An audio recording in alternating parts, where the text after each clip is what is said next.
भगवान कहते हैं माँ यद मन भटकता है तो हमें कुछ बातों का ध्यान रखना चाहिए। किन बातों का? बोले हमें मन क्यों भटकता है इस पे विचार करना चाहिए। अब मैं आपको बताता हूं मन क्यों भटकता है।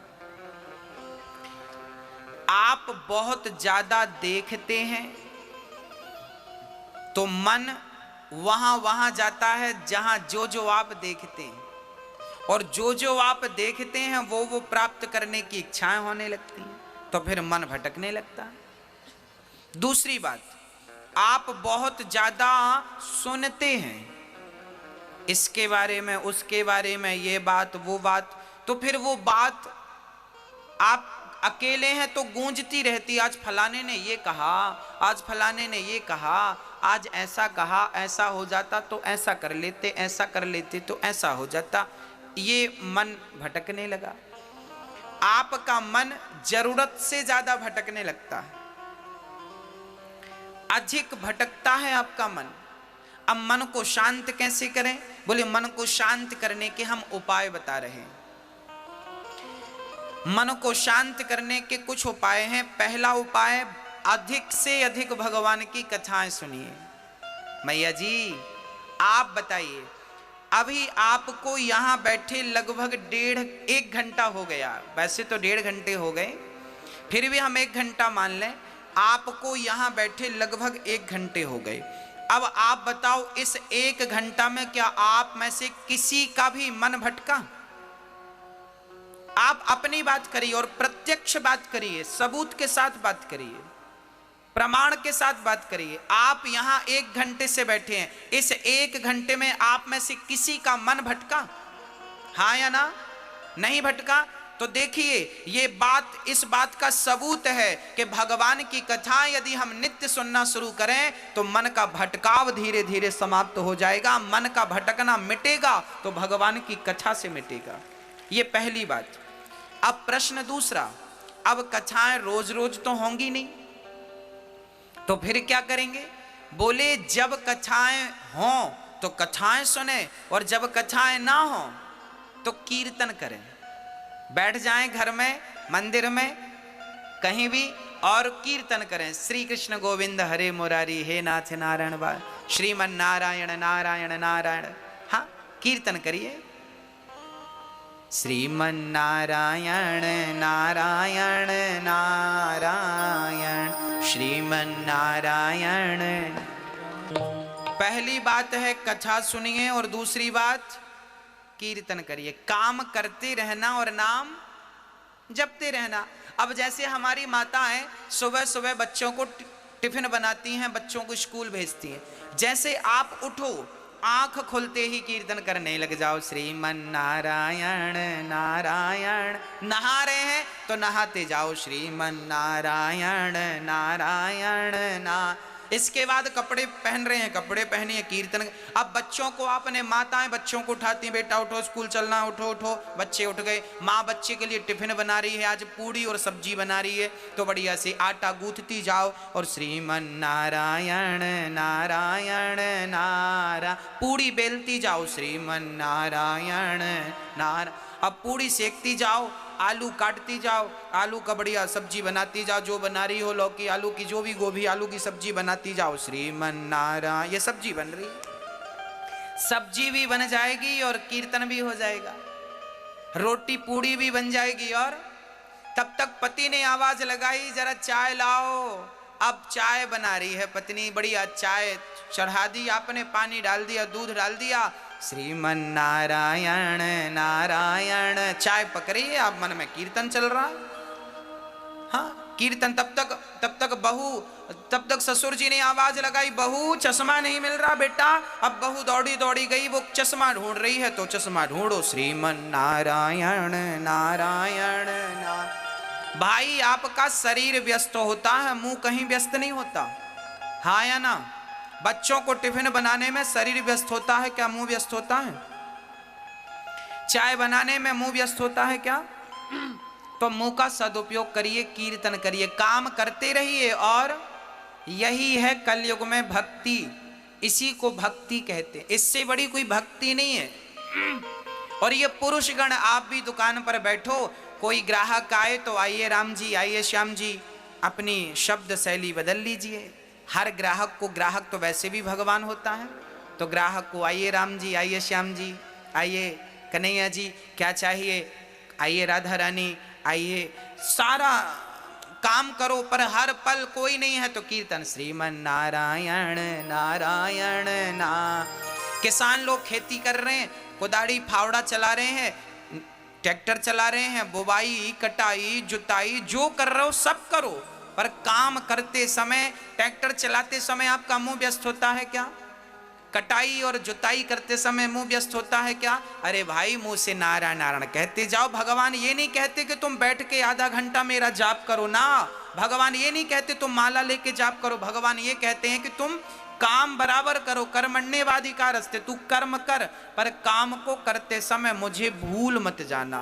प्रार्थना करते रहो कि हे नाथ मैं आपको कभी भूलूं नहीं। एक बार बोले सभी लोग, हे नाथ हम आपको कभी भूले नहीं, हे कृष्ण मैं आपको कभी भूलूं नहीं, हे नाथ मैं आपको कभी भूलूं नहीं।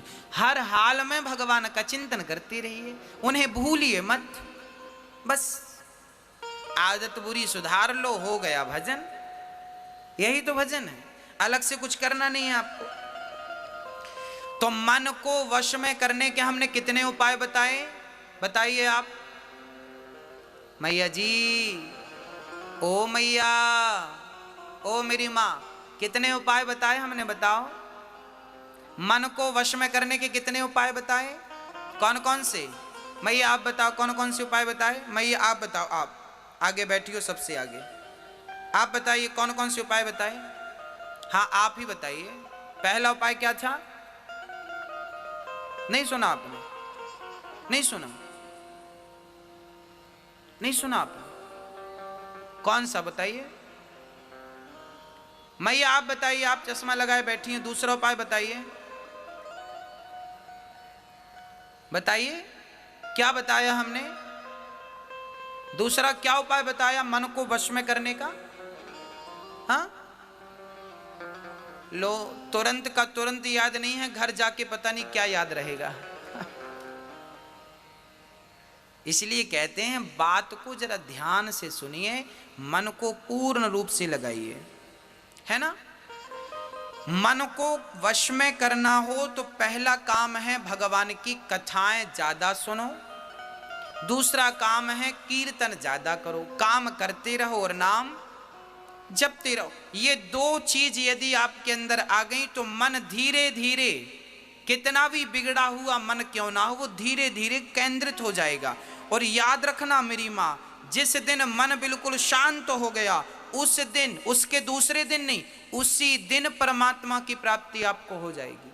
मैं आपको एक छोटा सा एग्जाम्पल देख के समझाता हूं। यदि सुई हिल रही है तो क्या हिलती हुई सुई में कोई धागा डाल सकता है?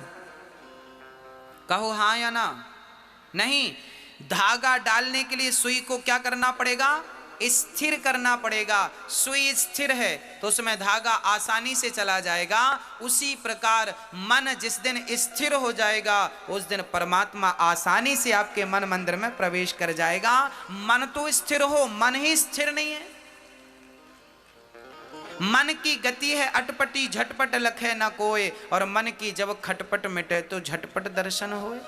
मन के हारे हार है, मन के जीते जीत, और मन ही मिलावत राम से, मन ही करत फजीत। सारी गति मन की ही है। मन, गीता में लिखा है मन एव मनुष्याणाम बंधनम मोक्ष कारणम। ये मन ही बंधन का कारण है और मन ही मोक्ष का कारण है। मैया जी, बंधन का कारण क्या है? मन। और मोक्ष का कारण क्या है? मन। ये मन ही बांधता है और ये मन ही मुक्त करता है। अब आप कहेंगे महाराज जी मन बांधता भी और मुक्त करता, ये कैसे? देखिए, चाबी ताले की एक ही होती है। उस चाबी को आपने इधर कर दिया तो ताला बंद, और चाबी को इधर कर दिया तो ताला खुल गया। बस मन को इधर लगाया, मन को इधर लगाया, पत्नी में, पति में, बच्चों में, परिवार में, मन को इधर लगाया तो बंधन है, और मन को उधर लगा दिया परमात्मा में तो मोक्ष है। यही तो बंधन है, यही तो मुक्ति है। ये मन ही चाबी है। आप इसे कितनी गंभीरता से सुन रहे हैं और समझ रहे हैं मुझे नहीं पता, पर मैं आज जीवन की कुंजी अर्थात चाबी आपको दे के जा रहा हूं कि मन ही बंधन है और मन ही मोक्ष है। मन ही आपको भवसागर से मुक्त करेगा और मन ही फंसाए रखा है अभी आपको। हाँ, आपको छत में जाना हो तो कैसे जाते हैं आप लोग? सीढ़ी से। और छत से नीचे आते हैं तो कैसे आते हैं? सीढ़ी ही ऊपर ले जाती है और सीढ़ी ही नीचे लाती है। ये मन सीढ़ी है, ये मन भगवान में लगाओगे तो ये मन ऊपर ले जाएगा, और मन संसार के विषयों में लगाओगे ना तो मन नीचे गड्ढे में लाके डाल देगा। मन ही सीढ़ी है। अब आप समझिएगा, ये जो मन है इसे शांत कैसे किया जाए? कथा और कीर्तन से शांत किया जा सकता है। अब मैं मन की कितनी विकृतियां हैं मैं उन पर प्रकाश डालता हूं। अच्छा मैया जी ये बताओ, आपके दुख का कारण क्या है? बताइए। आप कहती हो ना महाराज जी हम बड़े दुखी हैं, हम बड़े परेशान हैं, हमारे साथ ये हो रहा है, हमारे साथ। आपके दुख का कारण क्या है? जोर से बोलो। आपके दुख का कारण है मन। क्या कारण है?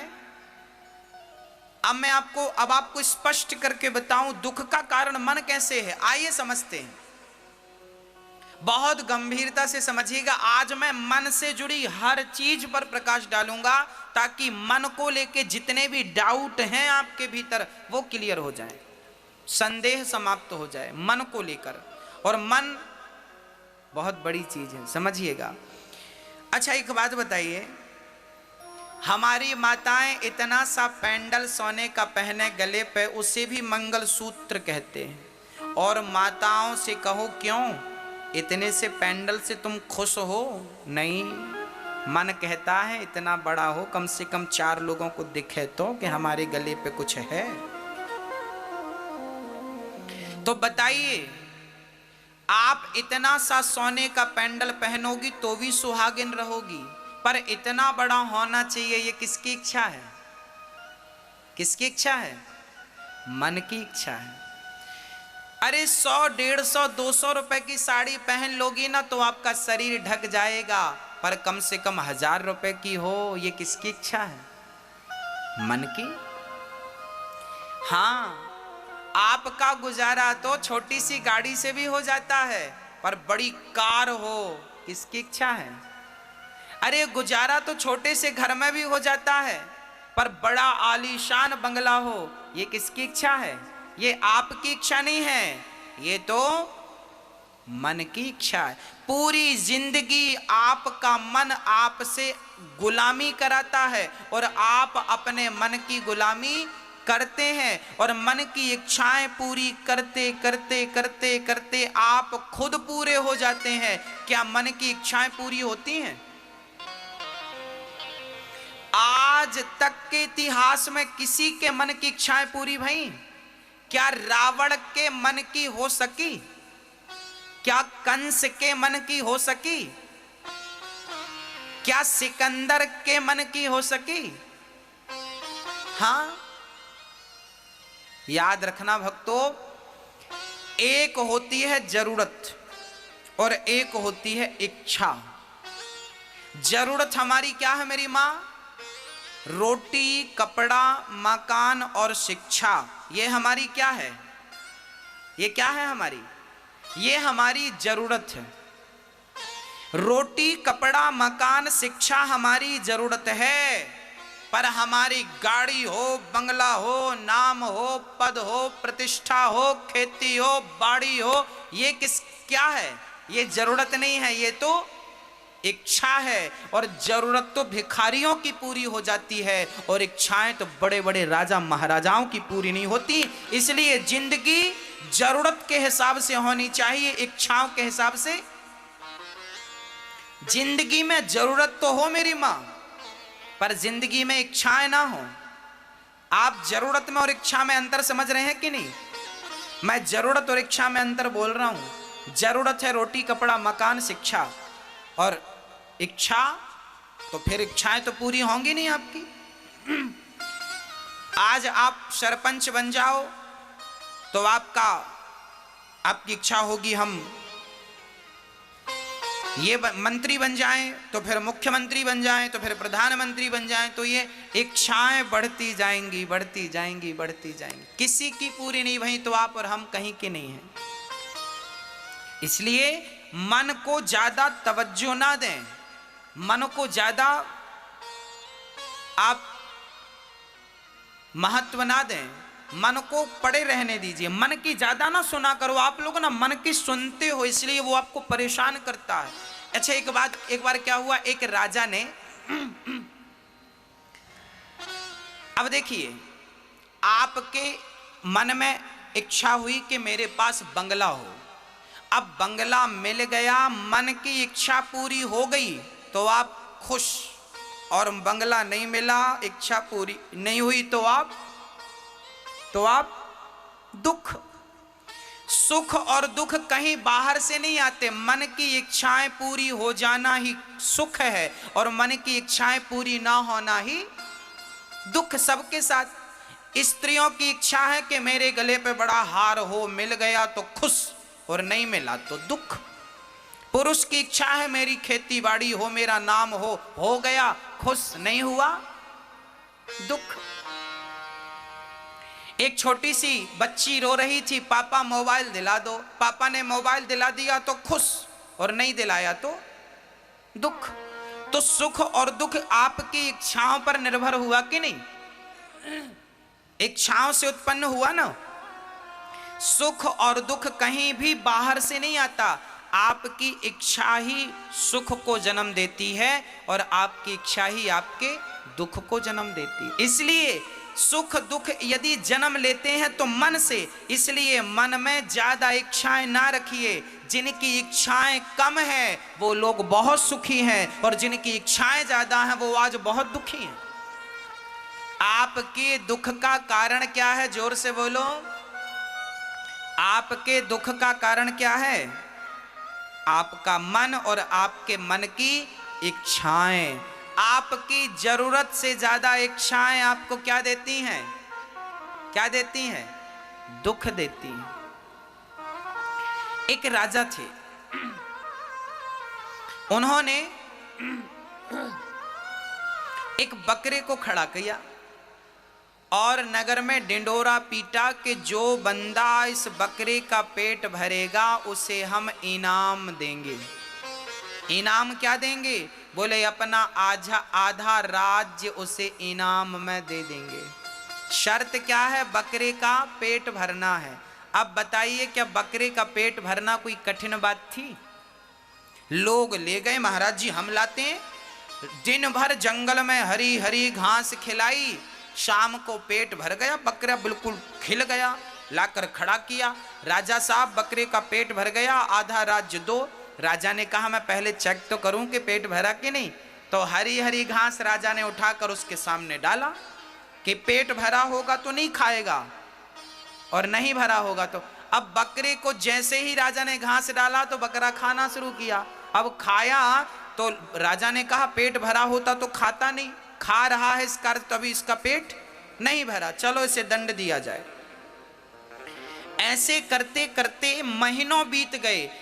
बड़े बड़े समझदार लोगों ने ट्राई किया पर कोई भी बकरे का पेट ना भर सका। आप बताइए बकरे का पेट भरता है?